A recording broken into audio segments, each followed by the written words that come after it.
Dear students, शिक्षा coaching centre में आपका स्वागत है। अब तक हम एक्सरसाइज 5.3 के 9 सवाल कर चुके हैं। यदि आपने पिछली वीडियो नहीं देखी है तो पहले पिछली वीडियो देखें, क्योंकि पहले 5.1 और 5.2 करें, उसके बाद ही 5.3 आपको समझ में आएगी। आज हम 10वें सवाल से स्टार्ट करेंगे। 10वें सवाल में बताया गया है, दर्शाइए कि A1 A2 dash dash dash AN से एक समांतर श्रेणी बनती है यदि AN दिए गए अनुसार परिभाषित है। इसमें दो भाग है, पहला भाग और दूसरा भाग। पहले भाग में हमें दिया गया है AN बराबर 3 प्लस में 4N और दूसरे भाग में हमें दिया गया है AN बराबर 9 माइनस 5N। साथ ही प्रत्येक स्थिति में 15 पदों का योग ज्ञात कीजिए, यानी पहले AP बनानी है और उसके बाद 15 पदों का योग निकालना है। तो पहले हम पहले भाग से स्टार्ट करते हैं। AN बराबर 3 प्लस 4N ये दिया गया, तो हम N बराबर 1 2 3 ये रखेंगे।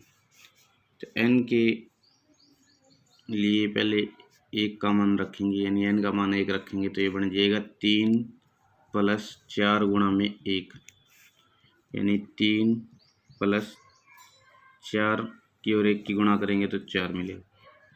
3 और 4 7, यानी A1 का मान हो गया 7। इसी तरह से हम फिर A2 का मान निकाल लेंगे।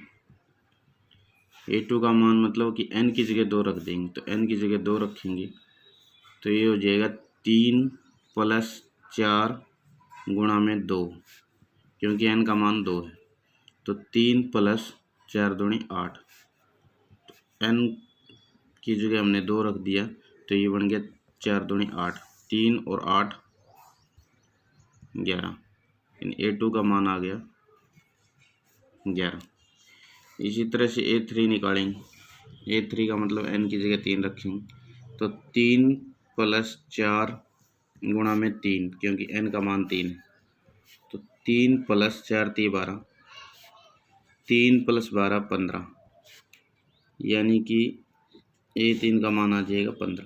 अब ये AP आ गई हमारे पास 7 11 15 डैश डैश डैश, ये AP हमारे पास बन गई।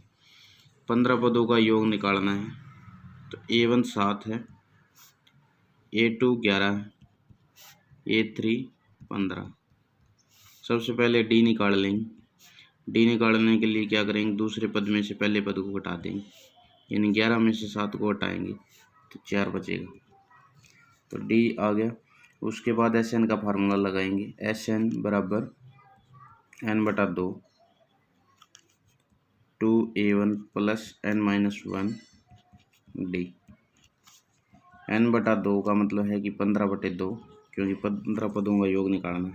यहाँ लिख देंगे इसको S15 बराबर 15/2, क्योंकि N का मान 15 है। 2A1, A1 का मान 7 है, तो 2 गुणा 7 लिख देंगे इसको, प्लस N माइनस 1, यानी कि 15 माइनस में 1, और D का मान 4 है, तो यहाँ लिख देंगे 4। तो ये बन जाएगा 15/2, 7 दूनी 14, प्लस 15 में से 1 घटाने पर 14 बचेगा, 14 गुणा में 4, 15/2, 14 प्लस 14 चौक 56, ये बन जाएगा 15/2 गुणा 14 को और 56 को जोड़ेंगे तो 70 आएगा। 2 पे काट देंगे 35, 15 की और 35 की गुणा करेंगे,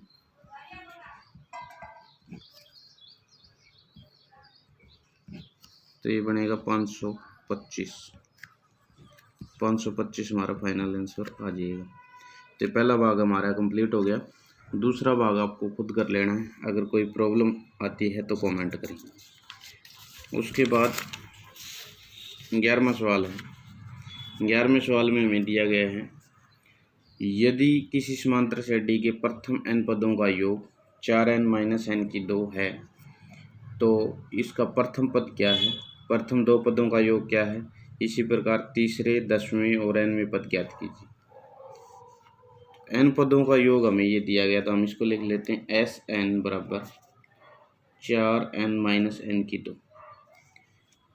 n का मान पहले 1 रखेंगे, फिर 2 रखेंगे, फिर 3 रखेंगे। n का मान पहले 1 रखते हैं, तो S1 हमें प्राप्त होगा। n की जगह 1 रख दिया, 4 गुणा में n की जगह 1 रखे तो यहाँ 1 लिखेंगे, माइनस n की 2 का मतलब 1 की 2। 4 की और 1 की गुणा करेंगे 4, माइनस 1 की 2 1। 4 में से घटाने पे 3 मिलेगा, यानी S1 मिल गया हमें 3। उसके बाद S2 निकालेंगे। S2 कैसे निकालते हैं, n की जगह में 2 रखना है, तो 4 गुणा में 2, 4n लिखा हुआ तो 4 गुणा 2 लिख देंगे, माइनस n की 2 यानी 2 की 2। तो ये हो जाएगा 4 दूनी 8, माइनस में 2 की 2 4। 8 में से 4 घटाने बचेगा 4। S2 4 आ गया, यानी 2 पदों का योग 4 आ गया। फिर उसके बाद S3 निकालेंगे। S3 का मतलब n की जगह 3 रखेंगे। 3 रखेंगे तो हो जाएगा 4n, यानी 4 गुणा में 3, माइनस n की 2 यानी 3 की 2। तो ये बन गया 4 3 12, माइनस 3 की 2 9। 12 में से 9 को घटाएंगे तो 3 आ जाएगा।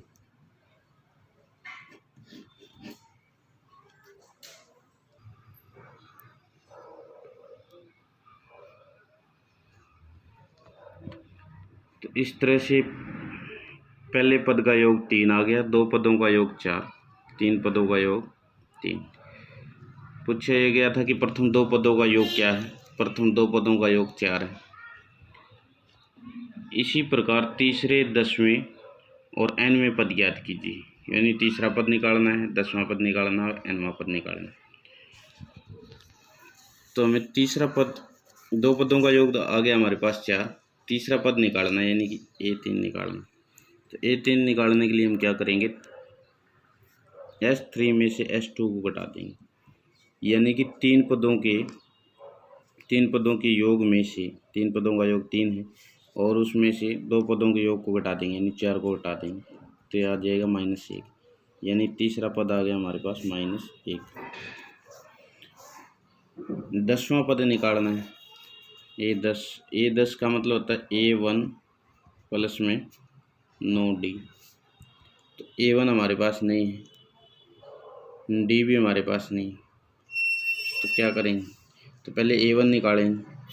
A1 निकालने के लिए क्या करते हैं, दूसरे पद में से A1 तो वही है जो पहले पद का योग है, यानी कि 3 है, और D निकालने के लिए हमारे पास दूसरा पद होना चाहिए, 2 पदों का दूसरा पद होना चाहिए। और दूसरा पद कैसे निकालते हैं, 2 पदों के योग में से पहले पद के योग को घटा देंगे। 2 पदों का योग क्या है, 4, और 4 में से किसको घटाएंगे, 3 को घटाएंगे, तो यह आ जाएगा 1, यानी दूसरा पद क्या आ गया, 1। उसके बाद निकालेंगे D कैसे निकालते हैं, दूसरे पद में से पहले पद को घटा देंगे, 1 में से -3 को घटाएंगे तो आएगा -2। तो अब हम A10 निकाल सकते हैं, पहला पद भी है हमारे पास और D भी है। पहला पद 3 है और D है -2, तो 3 माइनस 18, यानी आ जाएगा -15। और इसी तरह से हम nवां पद निकाल सकते हैं, क्योंकि हमारे पास A1 भी है और D भी है, an का फार्मूला लगा के। तो इस तरह से 11वां सवाल हो जाता है।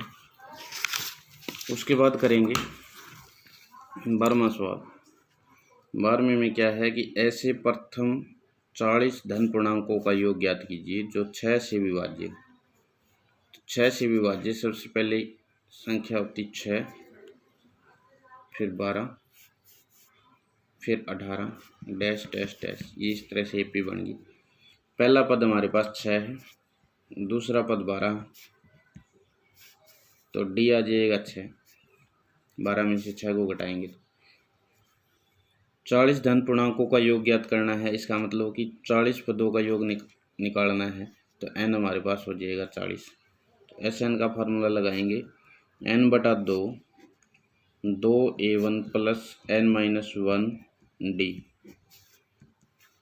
SN यानी कि S 40, क्योंकि 40 पदों का योग निकालना है। n/2 को लिख देंगे 40/2, क्योंकि n का मान 40। 2a1 का मान 6 है, तो इसको लिख देंगे 6 प्लस n-1। n का मतलब यहाँ 40 है, तो 40 माइनस 1 हो जाएगी। और d का मान 6 है।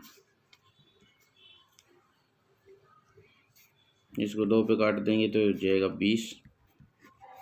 2 की और 6 की गुणा करेंगे 12 प्लस 40 में से 1 घटाने बचेगा 39।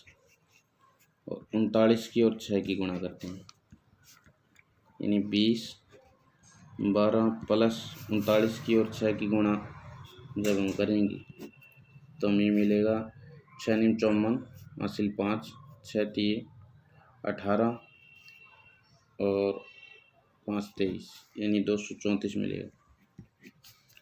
तो 20 गुणा में 234 को और 12 को जोड़ देंगे तो ये हो जाएगा 246। 246 की और 20 की जब हम और 12 को जोड़ेंगे तो ये हमें मिलेगा 246। 246 की और 20 की गुणा करेंगे तो ये हमें मिलेगा